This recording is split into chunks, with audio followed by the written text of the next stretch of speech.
then you get lost in the bells and whistles and widgets of whatever it is that you're building, and you forget why you're doing it. So I think when I think about brands that are being disruptive, innovative, that are really making their mark, they're very clear on purpose. Who am I solving?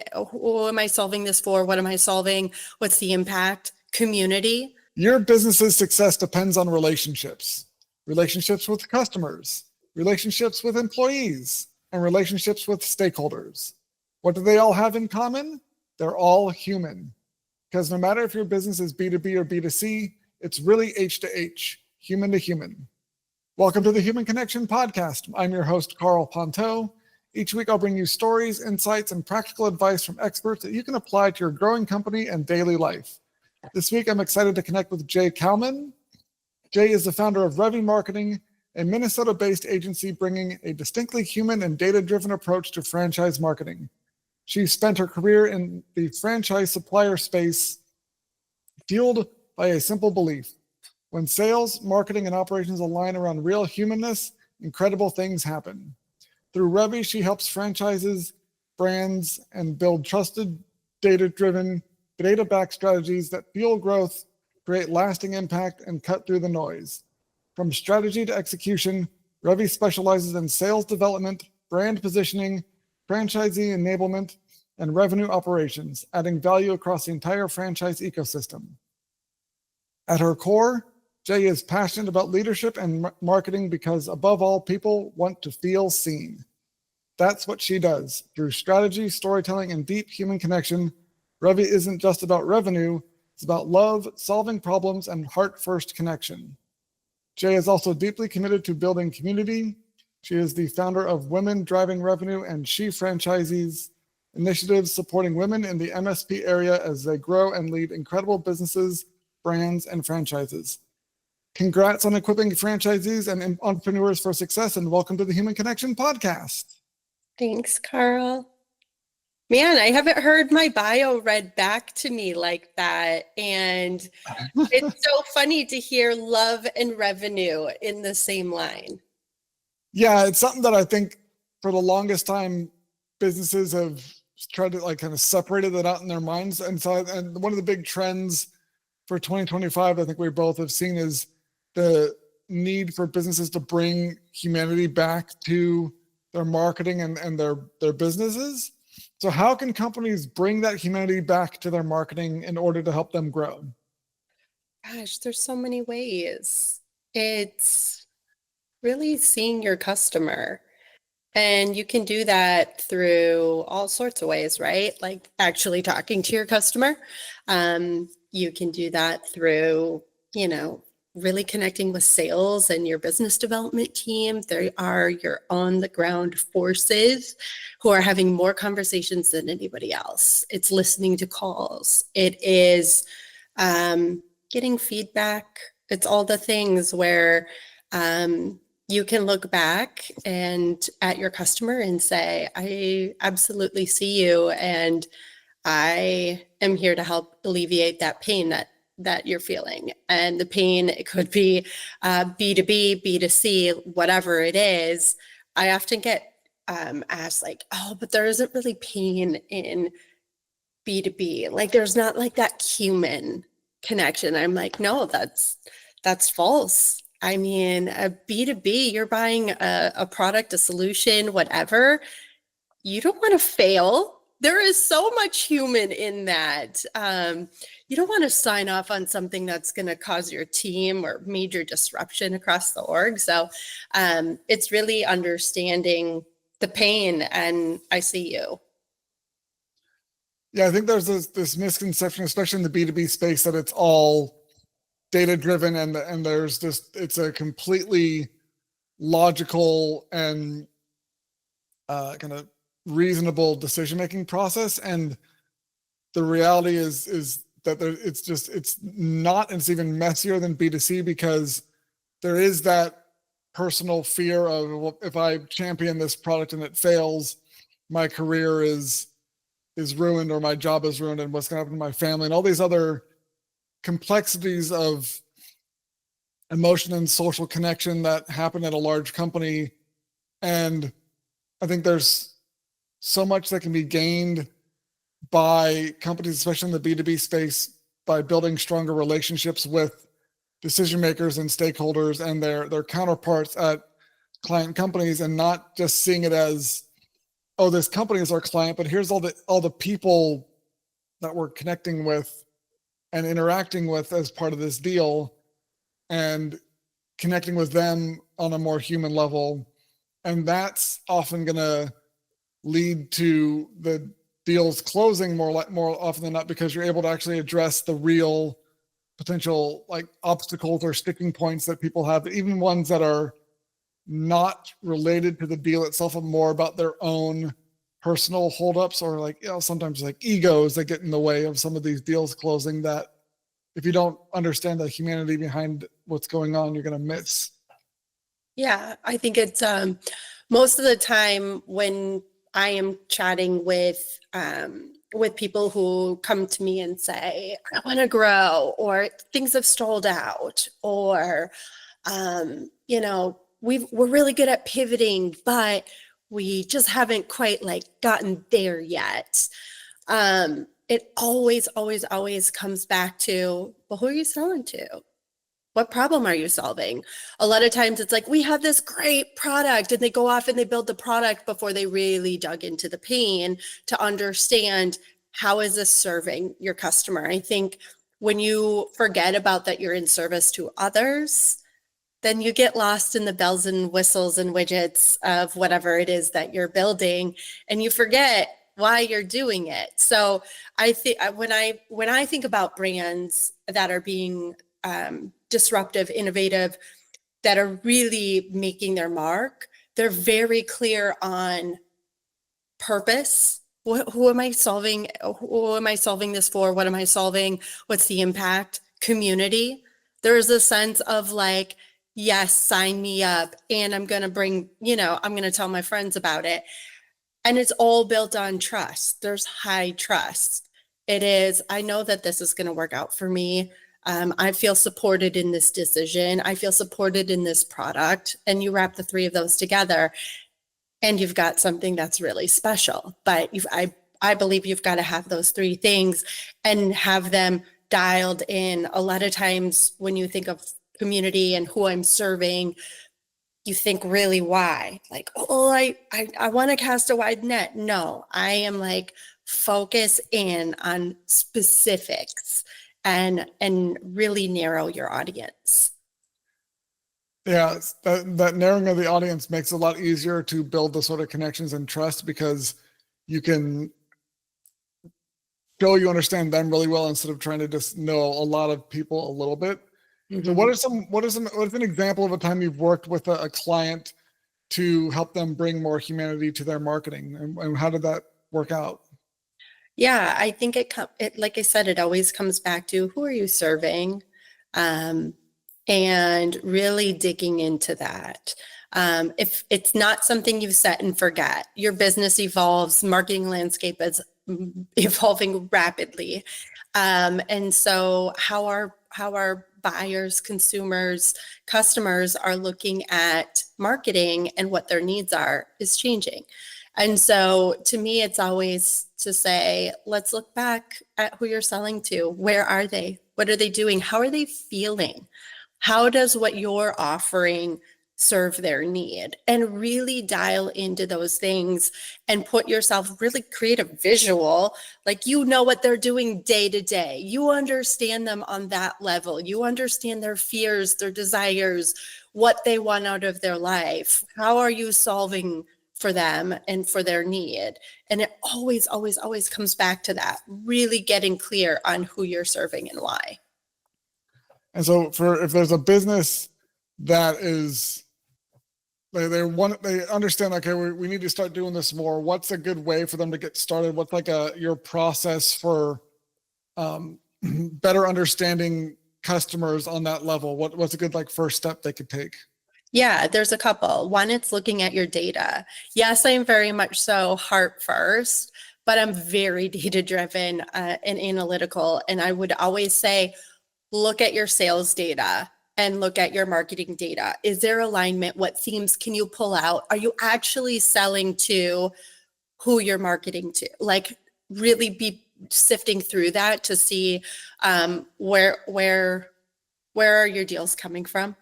And because a lot of times you will find things like hidden gems in there. Like, oh my goodness, our average deal size when we sell to this consumer is significantly higher than when we do try to sell this product, which takes twice as long for the sales cycle. So really looking at the metrics and the data, I think, is important.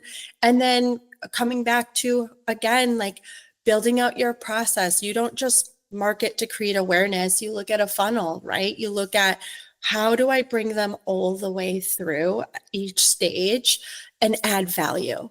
To me, it's like constantly focusing on, how are you adding value to them? Stop gating all your content, for one. People don't like that. Just give it to them. Be that market leader. Be that person that's gonna say, share how you're able to solve for something and show that I see you, I understand you. So those are a couple ways in which I would say really to get in there. Yeah, I think it's that adding value at different stages of the relationship, and understanding that the buyer's journey that people go through is not always, rarely ever the logical, like, oh, the awareness, like interest, decision, action is very oversimplified. And these days people are, it's not just like a straight line or even like through a funnel. It's more like a kind of twisting path, and they bounce around and go like between different content and stages, and that there's so much more of it that it happens before they even talk to you or someone on your team, that you need to have, like I said, not gating your content, I think is really important, because more of the decision-making process and the information gathering process happens before they even reach out, compared to how it used to work, where you could kind of, your sales team would be given a bunch of information, or they'd be having to go to your website to get all the information about something. Now there's so much more content out there that they're going to be way more educated and be making way more of the decisions than before they start talking to you. So if your marketing content out there isn't doing the legwork of building those human relationships, you're going to be missing out and losing to companies that do, because when they come across a piece of content that makes them feel something and the way they want to feel, and really connects them and shows that understanding, they're going to go with that option rather than something that's kind of bland and kind of flavorless and uninspiring. Totally. It's, where can you plant Easter eggs? Plant those things that really surprise and delight your customer throughout their entire, pre-sale process and post-sale. It's really, how do you stand out? How do you show you're human? Do you have a particular example of a company that stood out in a way that made you go, oh my gosh, these guys get it? I mean, my go-to is always Peloton. I absolutely love what they do in the market. I love what they stand for. I love the experience, and I can't think of a more of a company that's more in the market of seeing their customers, and just that real raw human connection that they're able to build is something that I always look to. And even as I'm going through and creating processes, that's something I think about often, is like, wow, they're really incredible at just seeing you and inspiring and getting you comfortable being uncomfortable in their workouts. And I'm just always inspired by that. So what do you think is how do they go about making you feel seen? Do you think that other companies can emulate? Because I'm sure there's obviously unique flavors for each industry and each kind of company, but there's got to be some kind of, like, when you're looking for inspiration for a campaign for one of your clients, what's kind of your process for taking out a bit of, like, a nugget from some campaign, like a Peloton, the way they do things? How would you, like, what do you look for that go, okay, I can take that and apply it somewhere else? What are some of the things you do that way? Yeah, I think it just comes back to really knowing your your customer and getting into their mind, and even looking at basic Maslow's hierarchy of needs. Like, how do you touch on baseline foundational needs as a human being within your campaign? So it's not necessarily pulling from others. What I see great brands like Peloton and Apple and brands where you're like, gosh, I felt that. They're tugging at heartstrings. They're really understanding the day-to-day challenges beyond what their solution is offering. That's what's selling. It's not your product isn't the hero, your customer is.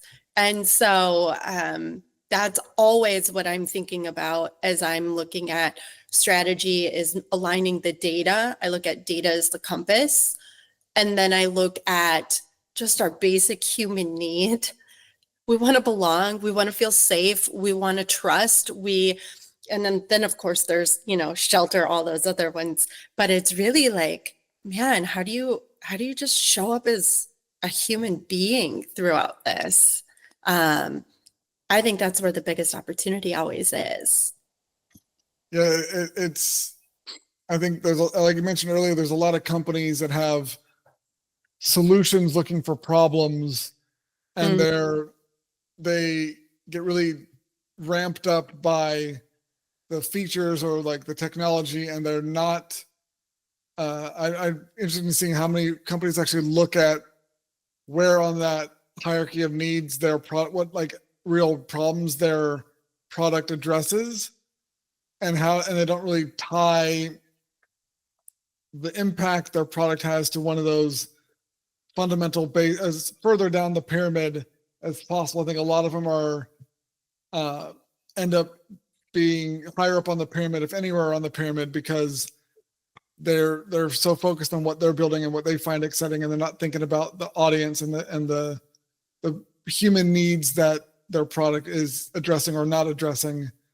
And so I think that's a great exercise, is for someone who's designing a product or a service, is how far down the pyramid, or how far like low on the pyramid can you connect the impact your product has with people's real needs? Because the lower you can go, the more, or the easier it's going to be for people to see the value in it, because it's going to touch something that's core to themselves, and not just oh, that's nice to have, I don't really need it right now, I'll get that later. And by later they mean never. So I like that suggestion of using the pyramid that way as part of the market strategy process. Oh yeah. Yep. Everyone's just human out there trying to do their best work.